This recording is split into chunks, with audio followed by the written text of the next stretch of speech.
When did you realize your parents considered you a mistake? My mom and stepdad have always hated me, because I look exactly like my bio dad, aka my mom's worst enemy. So when I was sitting in math class and felt a shooting pain in the lower right side of my abdomen, the last thing I wanted to do was call them. But after I felt my forehead burning up, I knew I had to give in and text the family group chat. It took them 30 minutes to collect me. "Were you trying to skip school?" was the first thing my stepdad asked when I got in the car. Before I could respond, my sister cranked the aux all the way up. "What are you even doing here?" I managed to ask. "We were having a family bonding day," she beamed. "That you interrupted?" My mom scoffed. The pain in my stomach moved from sharp to explosive, like my insides were being torched. Mom turned around from the front seat, her eyes narrowing the way they always did when she looked at me. "You better not be doing this for attention." My skin was gray, drenched in sweat that wouldn't stop pouring. Every bump in the road sent lightning through my abdomen. That's when I started throwing up. Mark handed back a grocery bag without even looking, like he'd been expecting it. "My gosh," he muttered. "Your father used to pull this same dramatic BS." That's when Kendra's phone beeped with an alert. Her phone was on 5%. "My phone is dying!" she wailed. This wasn't just regular upset. It was that calculated crying she'd perfected since she was 6. "Josh is gonna FaceTime me in literally 20 minutes, and he'll think I'm ignoring him, and then he'll ask that girl from chemistry to homecoming instead of me." I could feel something inside me getting worse with every second. "Hospital," I gasped. "Please." Mom and Mark exchanged that look. The same look from when I asked if I could join the family vacation to Disney. The same look from when I asked why Kendra got a car for her 16th birthday, but I got a card with $20. "There's a Best Buy right there," Mom said, pointing at the blue sign coming up on the right. "We can grab her a portable charger real quick." I thought I'd misheard her. Through the fog of pain and nausea, I managed to lift my head. "What?" "It'll just take a second," she said, already telling Mark to turn in. "Please, number—" The words barely came out. My throat felt like it was closing. Mark looked at me in the rearview mirror with this expression of pure disgust. "Stop being dramatic just like your dad always was. 5 minutes won't kill you." They didn't even hesitate. Mom opened her door. Kendra bounced out, still wailing about Josh, and Mark locked the car with me inside like I was a dog instead of their son. The pain had changed from sharp to something else, like pressure building up with nowhere to go. That's when I felt it, like a water balloon popping inside me. But instead of relief, there was just wrongness. Fire spread through my belly, up into my chest.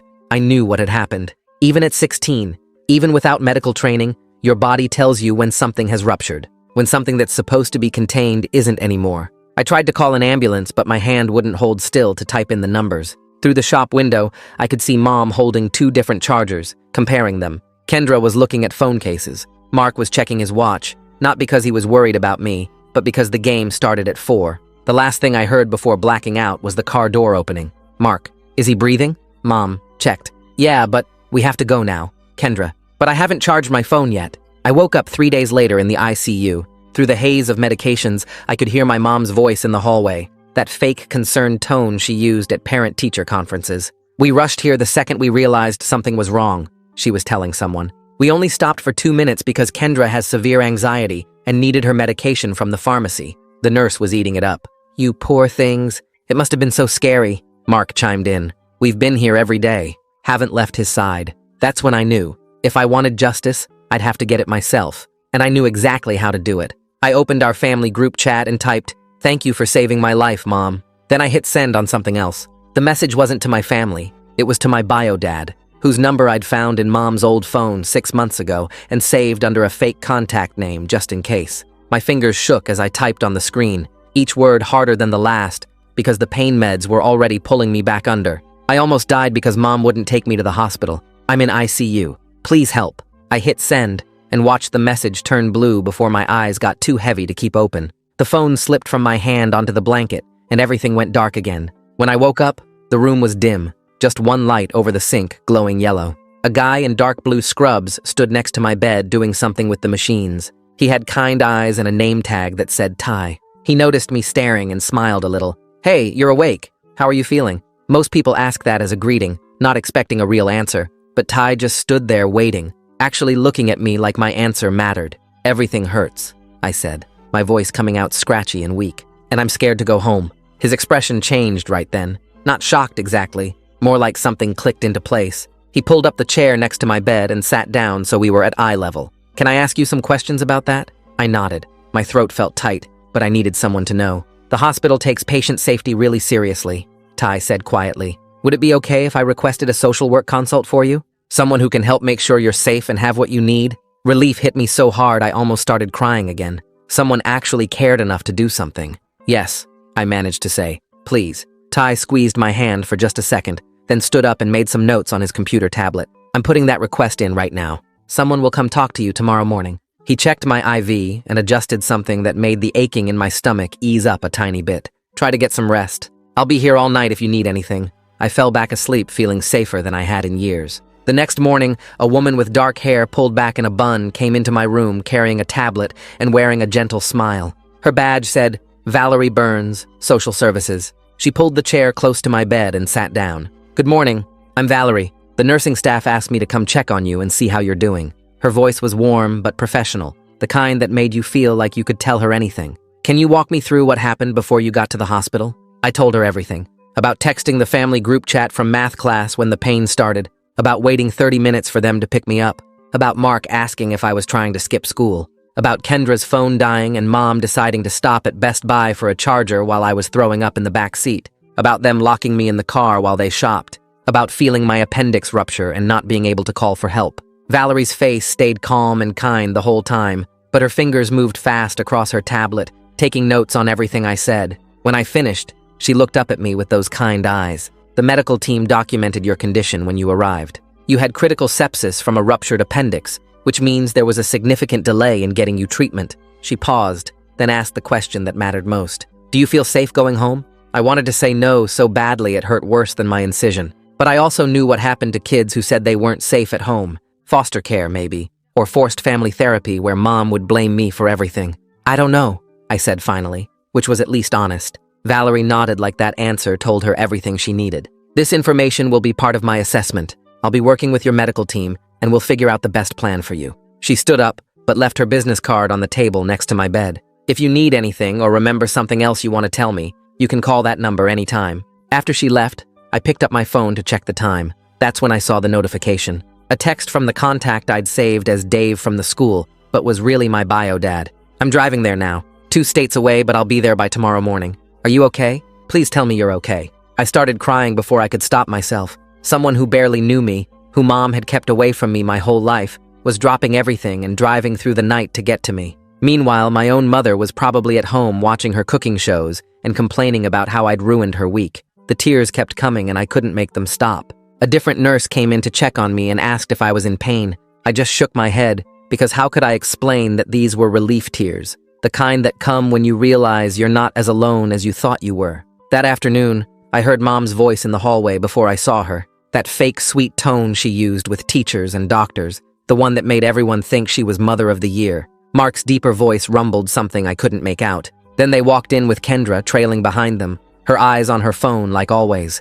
Mom had her concerned parent face on, eyebrows drawn together and mouth turned down. But the second she saw Valerie's business card sitting on my bedside table, her whole expression changed. Her eyes went hard and her jaw got tight. She picked up the card and read it, then looked at me with that expression I knew too well, the one that said I'd done something wrong just by existing. What's this about? Her voice came out sharp despite her trying to sound casual. Mark stood behind her with his arms crossed, already looking annoyed. I kept my face neutral and my voice even. A social worker is helping coordinate my discharge care, making sure I have what I need when I leave the hospital. It wasn't a lie, just not the whole truth. Mark's jaw clenched and a muscle jumped in his cheek. Mom's eyes narrowed, but she couldn't make a scene because a nurse walked past right then, glancing into the room. She forced a smile and sat down in the chair Valerie had used earlier. Well, that's nice of them. We just want to make sure you're taken care of. Kendra hadn't looked up from her phone once. She stood near the door like she wanted to be anywhere else, her thumb scrolling and scrolling. I wondered if Josh ever called her for that FaceTime, or if she'd been worried about nothing while I was literally dying in a parking lot. Dr. Angelo Burns came in during what Mom called evening visiting hours, even though I hadn't asked them to visit at all. He was the surgeon who'd operated on me, tall with gray at his temples and tired eyes that had probably seen too many emergency cases. He pulled up my chart on the computer and started reviewing my recovery progress, talking mostly to himself while he read. Then he said something that made the whole room go still. The surgical notes indicate your appendix had been ruptured for at least 2 hours before you arrived at the hospital. He looked up from the screen, his gaze moving between me and my parents. How long were you experiencing symptoms before you came in? This was it. The moment I'd been waiting for since I woke up and heard Mom lying to the nurses in the hallway. I kept my voice calm and clear, making sure every word came out right. I texted them from the school when the pain started. It took 30 minutes for them to pick me up. Then I asked to go to the hospital, but we stopped at Best Buy first, so Kendra could get a phone charger. They locked me in the car while they shopped. That's when my appendix ruptured. I watched Mom's face while I talked, saw the color drain out of it, then come flooding back red and angry. Mark's hands balled into fists at his sides. Kendra finally looked up from her phone, her eyes wide. Dr. Burns's expression stayed professionally neutral, but something shifted in his eyes. He made additional notes in my chart, his fingers clicking on the keyboard for a long time. "I'll be coordinating with social services regarding your case," he said, still typing. Then he left without saying anything else to my parents. The silence after he walked out felt like a living thing, heavy and dangerous. Mom opened her mouth like she was going to say something, but another nurse came in to check my vitals. Mark grabbed Mom's arm and pulled her toward the door, muttering something about getting coffee. Kendra followed them without a word, but right before she left, she glanced back at me. For just a second, her face looked different. Guilty, maybe, or scared. Then she was gone, and I was alone again with the machines beeping and my heart pounding, and the knowledge that I'd just set something in motion that couldn't be stopped. The machines beeped their steady rhythm while I stared at the ceiling tiles and counted the tiny holes in each square. My whole body felt heavy from the medications dripping through my IV, but my brain wouldn't shut off. Around 9 that evening, Ty came back on duty and stopped by my room to check my vitals. He moved quietly around the bed, adjusting things and writing notes on his tablet. When he finished, he pulled up the chair Valerie had used earlier and sat down like he had something important to say. He told me that he'd talked to the other nurses and the doctors, and they'd all put notes in my file about the delay getting me to the hospital. He said the emergency room staff had documented my condition when I arrived, how bad the infection was, how close I'd come to dying. His voice stayed calm and professional, but his eyes looked sad when he said multiple people were worried about what happened to me. He explained that in cases like mine, where there were questions about how a kid got hurt, the hospital staff paid attention and wrote everything down. Then he said something that made my throat tight. He told me I had people looking out for me now, people who cared about making sure I stayed safe. He said that mattered more than I probably realized, and he squeezed my shoulder gently before heading back to the nurses' station. I didn't sleep much that night. Every time I closed my eyes, I saw Mom comparing phone chargers while my appendix ruptured. I kept checking my phone to see if Bio-Dad had responded again, but there was nothing new. Part of me wondered if he'd actually come, or if he'd decide I wasn't worth the trouble, just like Mom always said. Morning came slowly, the sky outside my window turning from black to gray to pale blue. Around 7, a nurse brought me breakfast that I couldn't eat because my stomach was still messed up from the surgery. I was picking at some plain toast when I heard voices in the hallway, and then the door opened. The man who walked in was tall, maybe 6'2", with dark hair that had some gray at the sides. He looked exhausted, like he'd been driving all night without stopping and his clothes were wrinkled. But his face was like looking in a mirror 20 years from now. Same nose, same jawline, same dark eyes that Mom always said made her sick to look at. He stopped just inside the doorway and stared at me, his eyes getting wet. Then he crossed the room in 3 long steps and hugged me carefully, his arms going around me, but avoiding all the tubes and wires. His voice cracked when he asked if I was really okay, and I couldn't answer because I was crying too hard. He smelled like coffee and the highway, and his hands were shaking when he pulled back to look at my face. He kept saying he was sorry, over and over. Sorry he hadn't been there. Sorry he hadn't known how bad things were. Sorry he'd let so much time pass. We talked for almost 2 hours straight. He pulled the chair right up next to my bed and held my hand while he explained everything. He told me about how he and Mom had met in college, how things fell apart after I was born, how she'd blamed him for everything wrong in her life. He said she'd filed for full custody and told the judge he was dangerous, that he'd hurt her. All lies that he couldn't prove were false. The court gave her custody, and he got supervised visitation once a month, but then she moved 3 states away without telling him. By the time he found out where we'd gone, she'd filed papers saying he'd abandoned me, and the new court terminated his rights. But here's the thing that made my chest feel like it was caving in. He pulled out his phone and showed me bank statements going back 16 years. Every single month, he'd sent child support payments, not to Mom directly, but through the state system that was supposed to forward the money. Every month for my entire life, he'd been sending money that Mom told me he never paid. She'd bought Kendra a car with money that was supposed to be for me. She'd taken family vacations and left me home with money that was supposed to feed me. I stared at those bank statements and realized my whole life had been built on lies. He showed me letters too, dozens of them, that he'd sent to Mom's address asking to see me. She'd never responded to a single one. He'd hired lawyers twice to try to get visitation rights back, but without proof of the lies, the courts wouldn't help him. He said finding me had been like finding a part of himself he thought was gone forever. Valerie came back around mid-morning and asked to speak with Bio-Dad privately. They left together, and I sat alone with my thoughts for 40 minutes that felt like hours. I could hear their voices in the hallway sometimes, serious and low. When they finally came back, Bio-Dad's whole posture had changed. He stood straighter, his jaw set in this determined way that reminded me of how I'd felt when I decided to tell Dr. Burns the truth. Valerie sat down and explained in her calm, professional voice that she and Bio-Dad had discussed options for my living situation after discharge. She said, given the documented concerns about the delay in my medical care and the questions about my safety at home, she was recommending that I not return to Mom's house right away. Bio-Dad had agreed to stay in town,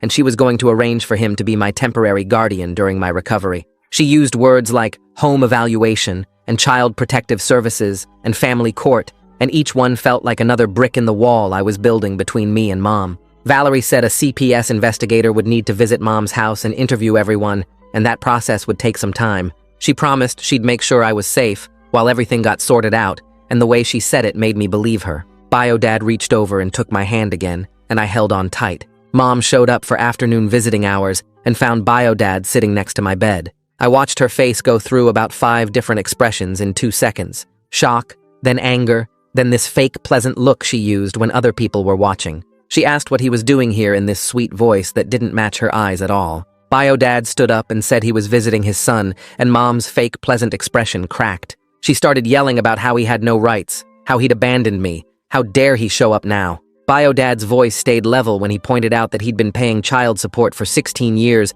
and had bank statements to prove it. Mom's face went red, and she screamed that he was a liar, that the courts had terminated his rights, that she'd call security. 2 security guards actually did show up then, but not to remove Bio-Dad. They asked both of them to come to a private conference room to discuss things away from patient areas. Mom looked like she wanted to argue, but the guards weren't asking. They escorted both my parents out, leaving me alone with Mark and Kendra. The silence felt thick and uncomfortable. Mark stood by the window with his arms crossed, not looking at me. Kendra stayed near the door, her thumb scrolling on her phone like always. But then she glanced up, and our eyes met for just a second. Her voice came out quiet and small when she said she was sorry. She didn't look up from her phone when she said it, and I didn't know if she meant sorry for the Best Buy stop or sorry for 16 years of watching them treat me like garbage. Maybe both, maybe neither. Mark didn't say anything at all. 3 days crawled by with Bio-Dad staying at a hotel nearby and visiting every day during allowed hours. The doctors watched my recovery closely,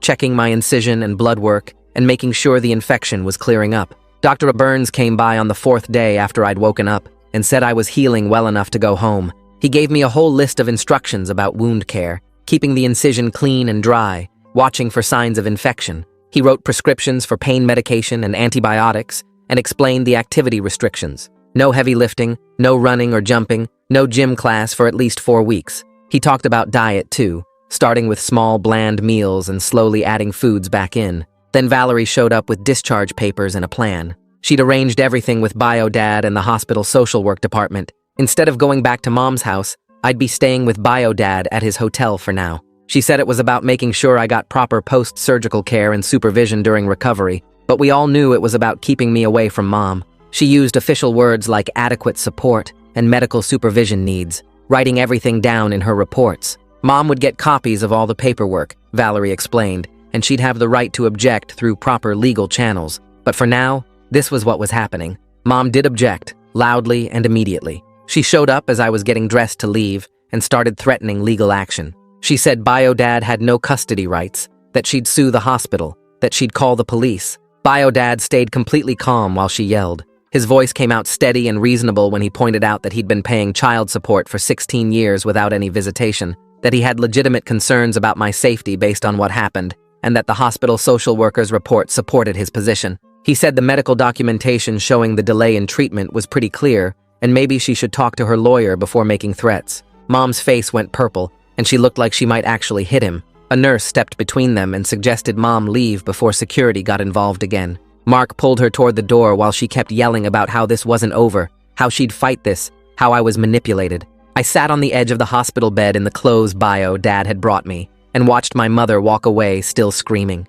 Kendra trailed behind them, looking at the floor. The hotel room bio Dad had rented wasn't fancy, but it was clean and quiet. 2 double beds with blue comforters, a small table by the window, a TV mounted on the wall. He'd already been there that morning and stocked the mini fridge with ginger ale and crackers and plain bread, all things Valerie had said would be easy on my stomach. He helped me get settled on the bed closest to the bathroom, propping pillows behind me and making sure I was comfortable. Then he set up all my medications on the nightstand with his phone alarm system, programming in reminders for each dose. He asked what I wanted to watch on TV and handed me the remote, telling me to pick anything. We ended up watching some cooking competition show that neither of us cared about, but it didn't matter. What mattered was him checking on me every 20 minutes, asking if I needed anything, if I was in pain, if I was hungry. What mattered was him getting up to grab me more ginger ale without me having to ask. What mattered was the way he adjusted my pillows when he saw me shifting around trying to get comfortable. For the first time in 16 years, someone was taking care of me like I actually mattered.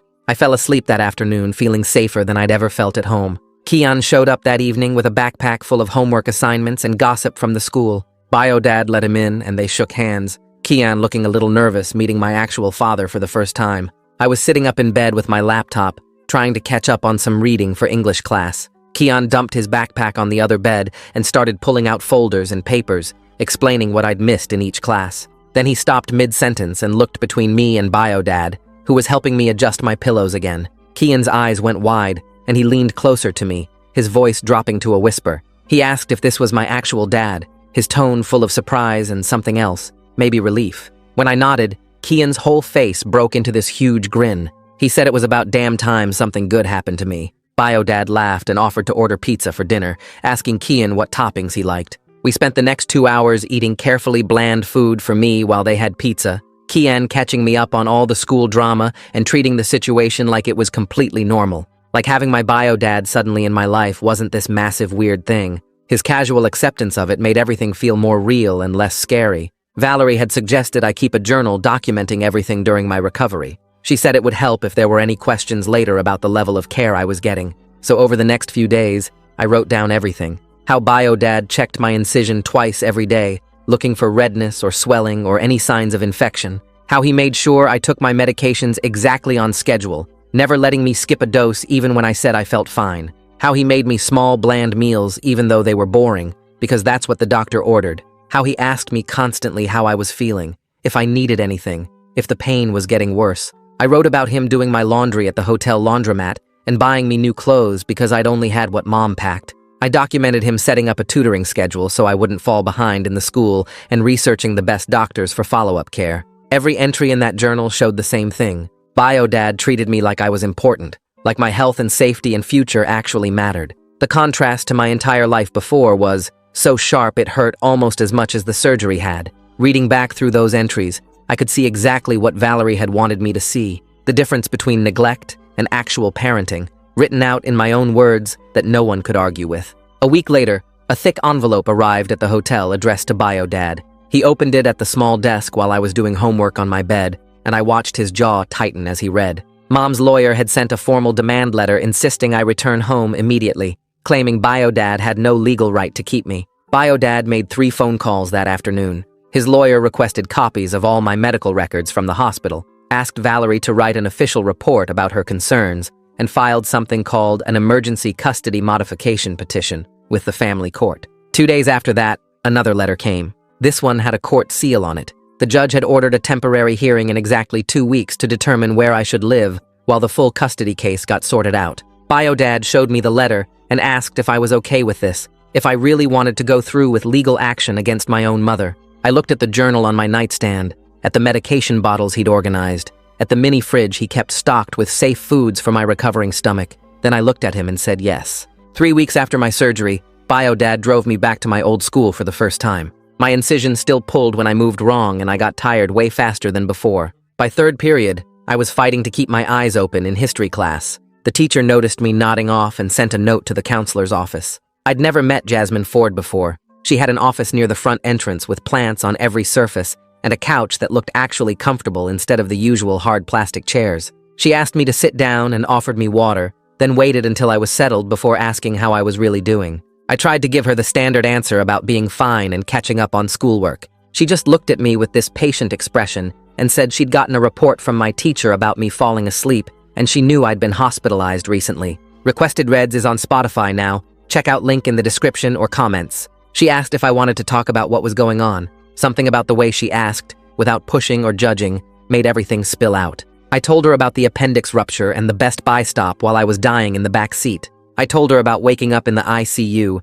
and hearing Mom lie to the nurses about what happened. I told her about Bio-Dad showing up and how I'd never felt safer in my life than I did staying with him at that hotel. I told her about the custody battle starting and how scared I was that the judge might make me go back to Mom's house. Jasmine listened to everything without interrupting once. When I finally stopped talking, she was quiet for a minute. Then she explained that she was what's called a mandatory reporter, which meant if she heard about a child being hurt or neglected, she had to report it to the authorities. She asked if I would give her permission to write down everything I'd just told her and include it in the court case. I said yes immediately. Jasmine called Valerie that same day. I know because Valerie texted Bio-Dad about it that evening, saying it was really helpful to have school staff backing up her concerns. Having a counselor from my actual school confirm that I'd been neglected made the case way stronger. Jasmine also set up a bunch of accommodations for me. I got extra time on all my assignments until I was fully recovered. I got permission to leave any class if I was in pain and go to the nurse's office. I got a pass that let me arrive late to first period if I needed extra rest in the mornings. She printed everything out and gave me copies, then sent the same information to all my teachers. For the first time ever, school felt like a place that actually cared if I was okay. One afternoon, about a week later, I was at the hotel doing homework when someone knocked on the door. Bio-Dad was out getting groceries. I looked through the peephole and saw Kendra standing in the hallway. She looked terrible. Her hair was in a messy ponytail, and she wasn't wearing makeup, which never happened. I opened the door, and she just stood there for a second before asking if she could come in. We sat on opposite beds, and she stared at her hands. Then she said she'd been thinking about the Best Buy stop constantly, like every single day since it happened. She said she kept seeing me in the back seat turning gray while she cried about her phone charging. She said she realized I could have actually died while she was looking at phone cases. She looked up at me with red eyes and asked if I hated her. I didn't know how to answer that. Part of me wanted to say yes, to make her feel as bad as I'd felt my whole life. But another part of me knew she was 17 and had been raised by the same parents who taught her that her problems mattered more than my life. I told Kendra I was angry at all of them.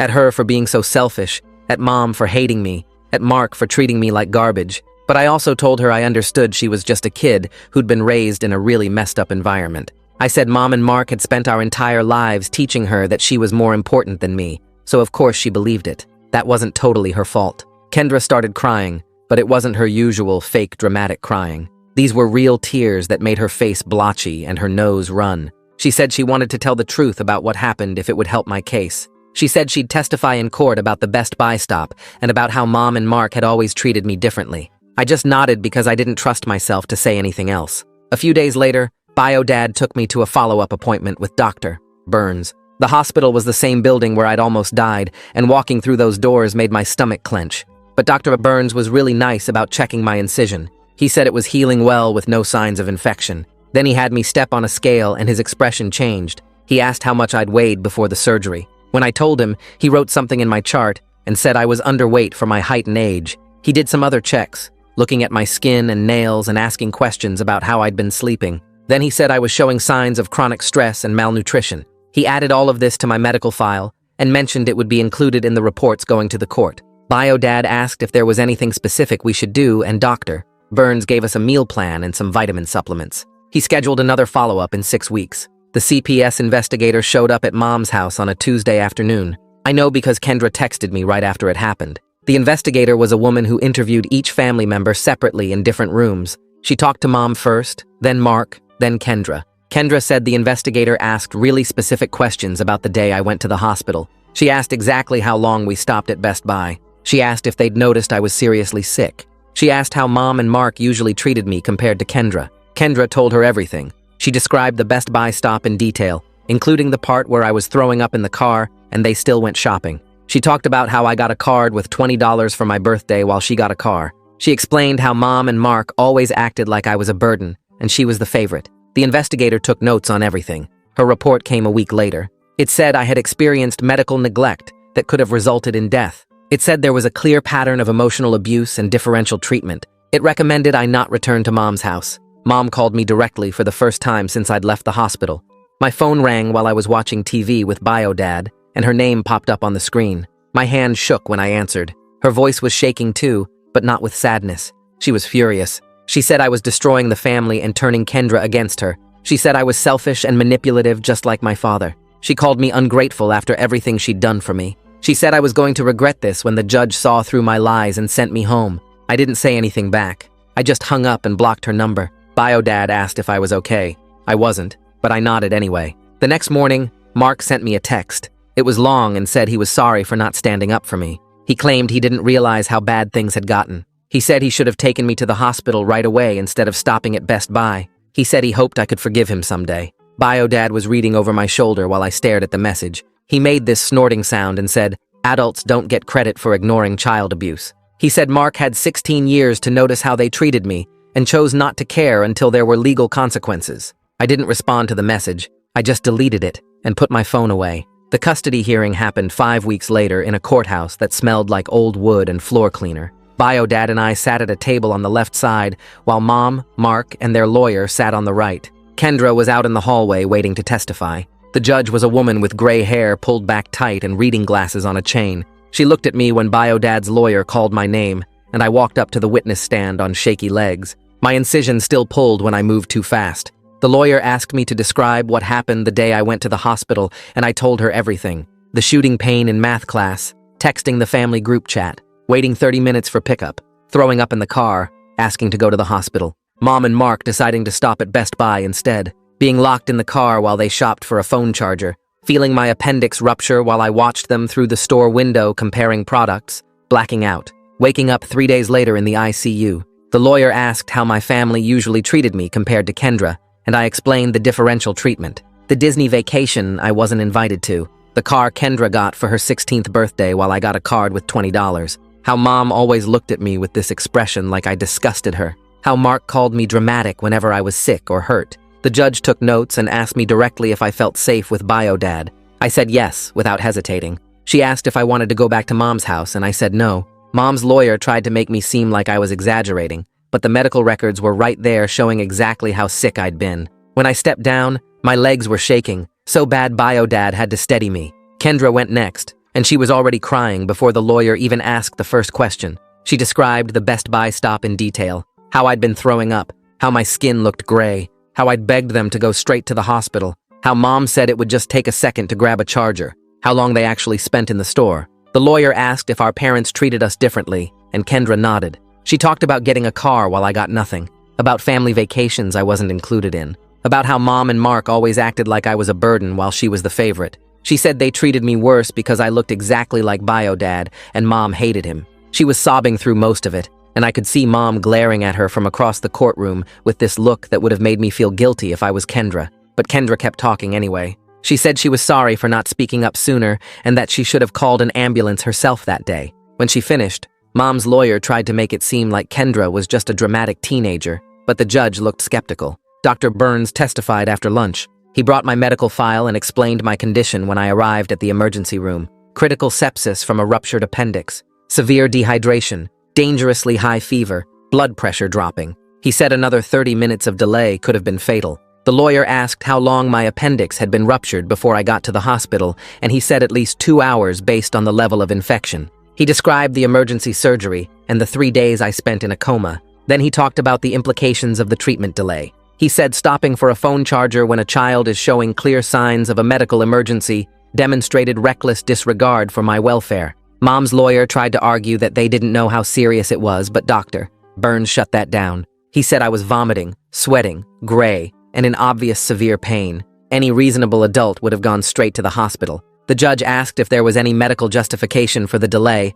and Dr. Burns said absolutely not. Valerie testified next and brought a thick folder of documentation. She explained that hospital staff had raised concerns about my family's behavior during my ICU stay, how Mom and Mark lied about being there constantly when they actually only visited twice, how they lied about the pharmacy stop, how I'd expressed fear about going home. She described the contrast between Mom's household and BioDad's care during my recovery. BioDad had followed all medical instructions perfectly. He checked my incision twice daily, made sure I took medications on schedule. kept detailed records of my symptoms and healing progress, brought me to every follow-up appointment. She said I'd gained weight, and my stress markers had improved significantly since leaving Mom's house. The lawyer asked about her professional assessment, and Valerie said clearly that I had experienced medical neglect that endangered my life and ongoing emotional abuse through differential treatment. She recommended I not return to Mom's household. Mom's lawyer stood up and tried to argue this was just one mistake,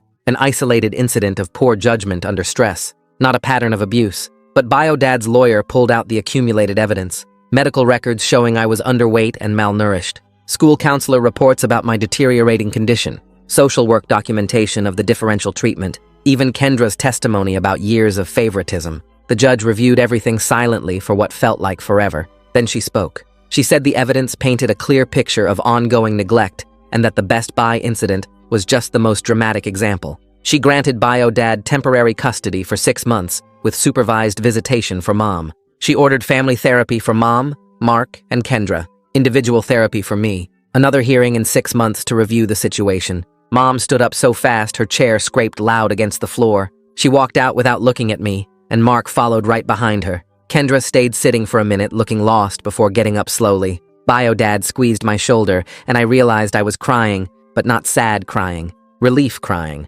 That weekend, Biodad and I loaded my stuff into his car and drove 2 states away to his house. It took 6 hours, and we stopped twice for food and bathroom breaks. When we pulled into the driveway, I saw a small 3-bedroom ranch with white siding and a big yard. Biodad led me inside and down the hallway to the 3rd bedroom. He opened the door, and I just stood there staring. There was a new bed with a blue comforter, a desk with a lamp and a cup full of pens, a bookshelf already assembled against one wall, curtains on the window, a rug on the floor. Everything was new and clean and set up specifically for me. No one had ever made space for me like this before. I started crying again, and Biodad hugged me. He said this was my room, and I could decorate it however I wanted. Make it mine. I couldn't even talk. I just nodded against his shoulder. Starting at a new school 6 weeks into the semester was weird. Everyone already had their friend groups and inside jokes, and I was just the random new kid who showed up in October. But I didn't care. I was so relieved to be away from my old life that the awkwardness didn't bother me. Kian and I texted every day, and he sent me pictures of what was happening at our old school.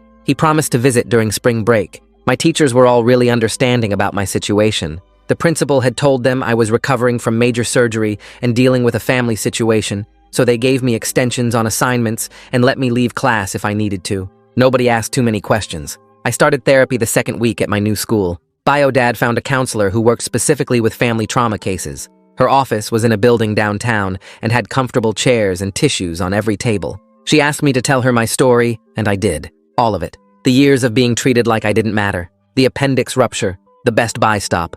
Everything. She listened without interrupting, and then said something that hit me hard. She said my mother's issues with Biodad were never my fault. That I didn't deserve to be punished for looking like him. That the neglect I experienced was abuse, even if it wasn't physical. We met every week, and she gave me tools for processing the anger and hurt. It was hard work. Some sessions I left feeling worse than when I arrived. But slowly, I started feeling less angry and more at peace. Like maybe I could actually move forward instead of staying stuck in all the bad years. Biodad signed us up for family therapy too. He said he wanted to build a real relationship after missing my entire childhood. We went together every other week to a different counselor who specialized in parent-child relationships. We talked about why he and Mom split up, how she'd refused to let him have contact with me, how he'd paid child support for 16 years but never got to see me. He showed me court documents from when I was little where he'd tried to get visitation rights, but Mom blocked it every time. He said his biggest regret was not fighting harder, not pushing through the legal system until he could be part of my life. I told him about growing up thinking he didn't want me, how Mom always said he'd abandoned us, how I'd believed her lies for 16 years. We both cried during that session. The counselor said we needed to grieve the relationship we should have had while building the one we could have now. It wasn't going to be perfect. Biodad had missed my whole childhood and we were basically strangers, but he was trying, really trying, and that mattered more than I could put into words. 2 weeks before Thanksgiving, Biodad asked if I wanted to meet his parents, my grandparents, the ones I'd never known existed because Mom told me Biodad's whole family wanted nothing to do with me. I said yes before I could overthink it. They drove down from 3 hours away on Thanksgiving morning, and when they pulled into the driveway, I watched from the window as an older couple got out of a blue sedan. My grandmother had gray hair and glasses, and she was crying before she even reached the front door. My grandfather was tall like Biodad and me, with the same dark hair going silver at the edges. Bio-Dad opened the door, and my grandmother pulled me into a hug so tight I could barely breathe. She kept saying my name over and over and touching my face like she needed to make sure I was real. My grandfather hugged me next, and his hands were shaking. They came inside, and my grandmother immediately started pulling photo albums from a canvas bag she'd brought. She spread them across the coffee table and pointed to pictures of Bio-Dad as a kid. The resemblance was crazy. Same eyes, same smile, same way of standing with hands in pockets. She showed me Bio-Dad at my age, and we could have been twins. My grandfather kept pointing out little details like how we both had the same cowlick in our hair and the same crooked pinky fingers. They asked me questions about school and what I liked to do, and actually listened to my answers. During dinner, my grandmother cried again and apologized for not knowing I existed. She explained that Mom had blocked every attempt they made to contact me after the split. They'd sent birthday cards and Christmas presents for years, but everything got returned. They tried to get legal visitation rights, but Mom's lawyer kept blocking it. My grandfather's face got red when he talked about what happened with my appendix. He wanted to know why no one had called the police or pressed charges. Bio-Dad explained the legal process was complicated and that getting me safe was the priority. My grandmother said she wished she'd known sooner, so she could have helped. She made me promise to call her anytime I needed anything. Before they left that evening, my grandfather slipped $200 into my hand and told me to buy something I wanted. My grandmother hugged me again and said they'd be back for Christmas. Kendra called me in early December. Her name popped up on my phone and I almost didn't answer, but something made me pick up. She asked if we could talk and her voice sounded different, less bratty, more tired. She said she'd started therapy after everything that happened and was working through a lot of stuff about Mom and Mark. We talked for over an hour. She brought up things from our childhood I'd tried to forget. How Mom would make her favorite meals, but tell me we were out of groceries. How she got new clothes for school, but I wore the same stuff from last year. How they took her to the movies but left me home alone. She said she used to think it was normal because that's how it always was, but her therapist helped her see it wasn't okay. That she'd been taught to see me as less important, and she'd gone along with it without questioning. She cried on the phone and apologized for the Best Buy stop, for not speaking up in the car when I was literally dying, for caring more about her phone than my life. I didn't know what to say at first. I told her I wasn't ready to forgive Mom and Mark. Maybe I never would be, but I didn't hate her. She was raised in the same messed up house I was, just from the other side. She got the favoritism, and I got the neglect, and both of us got damaged by it. She said she understood and didn't expect me to forgive her right away. Then she told me she was planning to go to college as far from home as possible. She'd applied to schools in other states and was hoping for scholarships. She couldn't stay in that house anymore now that she saw it clearly. The 6-month custody review got scheduled for late March. My therapist submitted a report about my progress that Bio-Dad let me read. She wrote that I showed significant improvement in mental health since leaving Mom's house, that I was more open in sessions, less guarded, sleeping better, eating regularly. She noted I'd gained 12 pounds since moving in with Bio-Dad, and my stress levels had gone down. Dr. Burns sent updated medical records showing my surgical site had healed perfectly, and my overall health markers had gotten way better. My blood pressure was normal now. The chronic headaches I used to get were gone. Bio-Dad's lawyer put together a huge file of evidence. Stable housing with my own bedroom, perfect school attendance since transferring, report cards showing my grades went from C's and D's to A's and B's, letters from my therapist, my school counselor,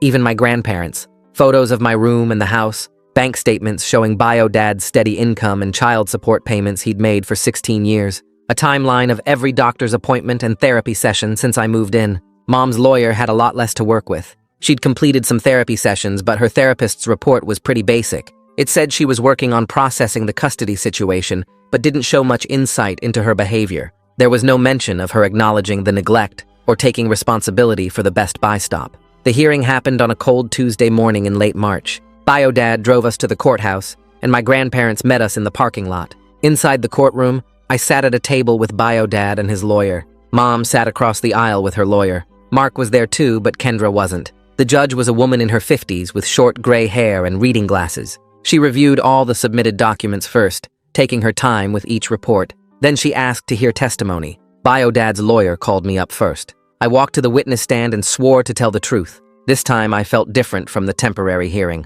More confident, more sure. The lawyer asked me to describe my living situation with biological father. I explained that I had my own room that I decorated how I wanted, that Bio-Dad made sure I ate 3 meals a day and had clean clothes and got to the school on time, that he took me to all my doctor appointments and therapy sessions, that he helped with homework and asked about my day, that I felt safe there, The lawyer asked about my health and I said I'd gained weight and didn't get headaches anymore, that I slept through the night now without nightmares. The judge asked me directly if I wanted to return to my mother's house. I looked right at her and said no. She asked if I'd be willing to have visits with Mom eventually, and I said honestly, I didn't know. Maybe someday, but not now. Mom's lawyer tried to ask me questions about missing my family and my old school, but I just kept saying I was happier now, healthier now, safer now. The judge took a 15-minute break to review everything. When she came back, she said she'd made her decision. She granted Bio-Dad full legal and physical custody. She said that at 16, my preferences carried a lot of weight,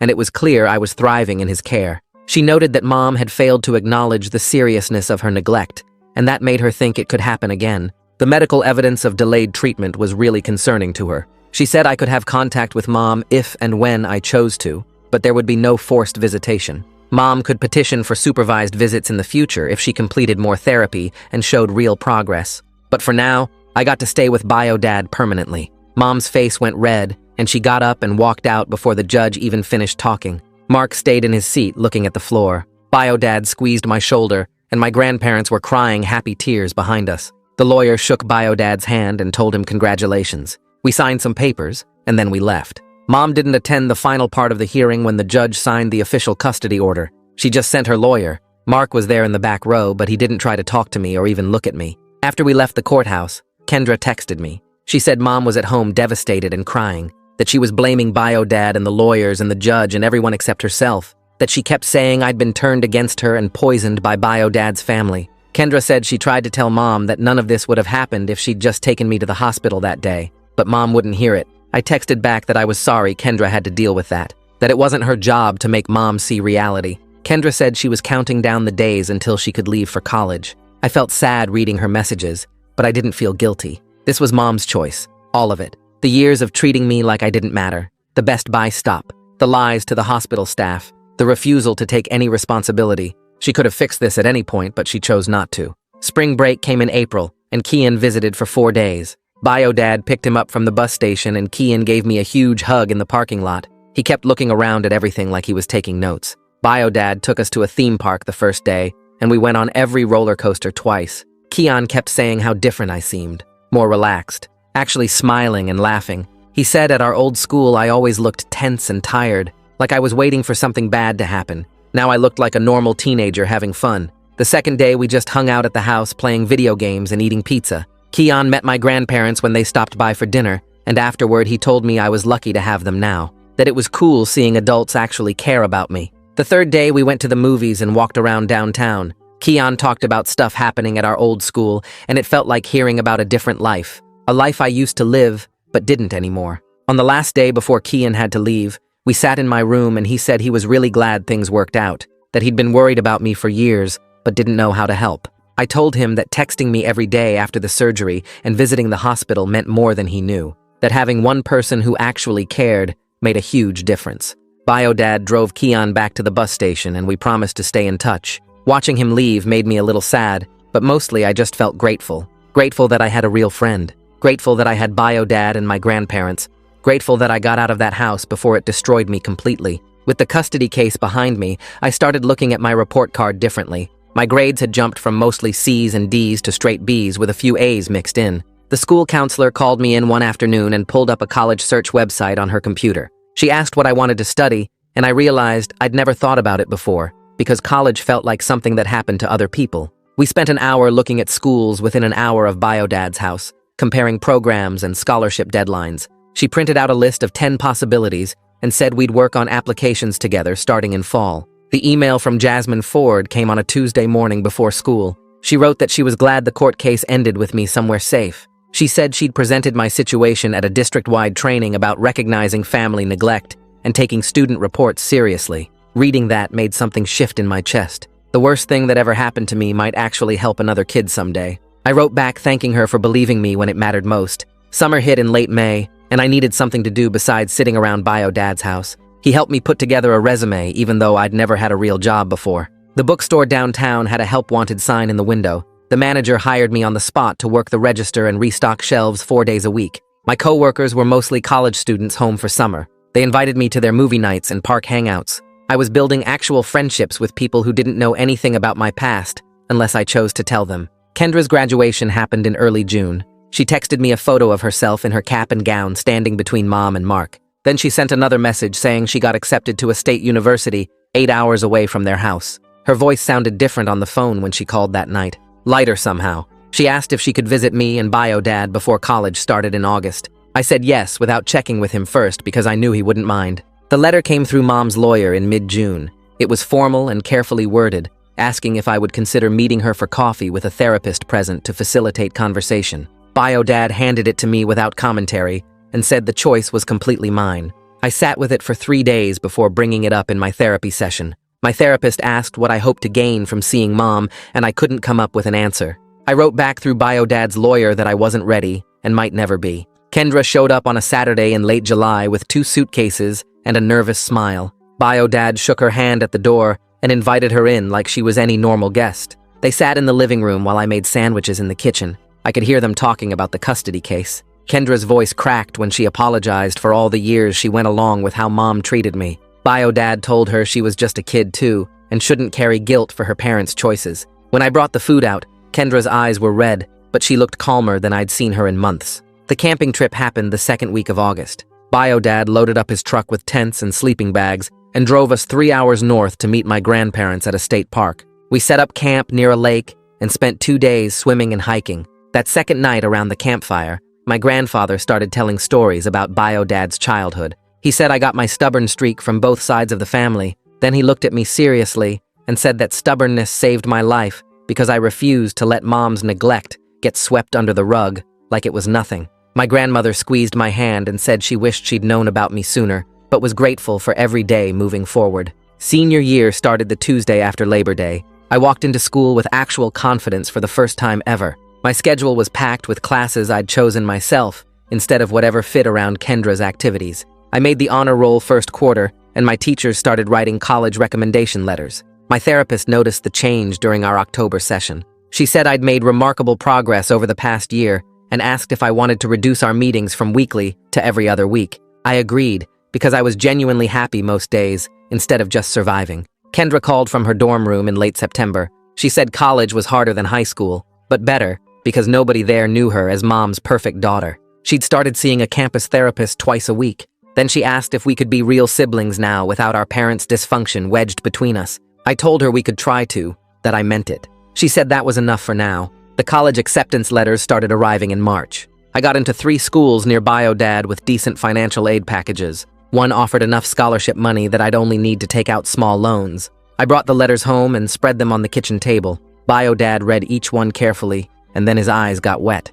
He said he was proud of me and grateful he got to be part of my future after missing so much of my past. I picked the school with the best financial aid package, and we drove there the next weekend to tour the campus and submit my enrollment deposit. The decision felt right the second I clicked submit on the enrollment form. Bio Dad printed out the acceptance letter and hung it on the fridge next to my last report card. My grandparents called that evening and said they wanted to help with college costs. They transferred money into an account Bio Dad set up for books and supplies. We spent the next weekend driving to furniture stores and looking at mini fridges and desk lamps. Bio Dad made a list on his phone of everything I'd need and checked off items as we loaded them into his truck. I picked out bedding in dark blue and gray because it felt more grown up than the cartoon sheets I'd had at Mom's house. The shopping trip took 6 hours, and we stopped for burgers on the way home.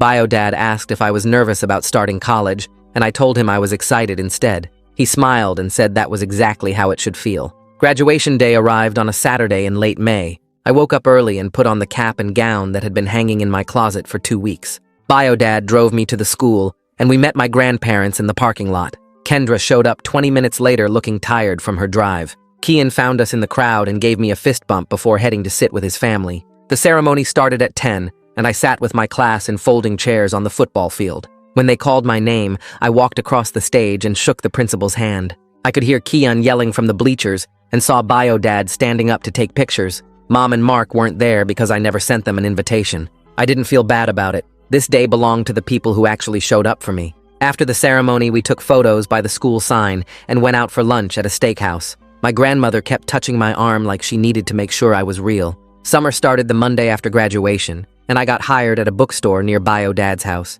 I worked 40 hours a week shelving books and running the register. The paychecks went into my college account, and I watched the balance grow every 2 weeks. On weekends, Bio Dad and I fell into routines that felt normal instead of forced. Friday nights, we ordered pizza and watched movies on the couch. Sunday mornings, he made pancakes with chocolate chips, and we ate them while reading the newspaper. Most evenings, we took his dog for walks around the neighborhood. These simple things meant more than any big gesture because they were consistent and real. Moving day came on a humid August morning. Bio Dad loaded boxes into his truck while I did a final check of my room. We drove 40 minutes to campus and parked outside my dorm building. It took 3 trips to carry everything upstairs to my room on the 2nd floor. Bio Dad helped me set up the bed and arrange my desk by the window. When everything was unpacked, he stood in the doorway looking around. He hugged me and said he was sorry for missing so many years, but grateful for every day moving forward. I told him he saved my life by showing up at that hospital. We both knew it was true. I finally had a real family and a future worth living for.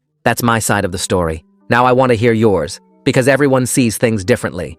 Drop your thoughts in the comments. I'll be reading through them later.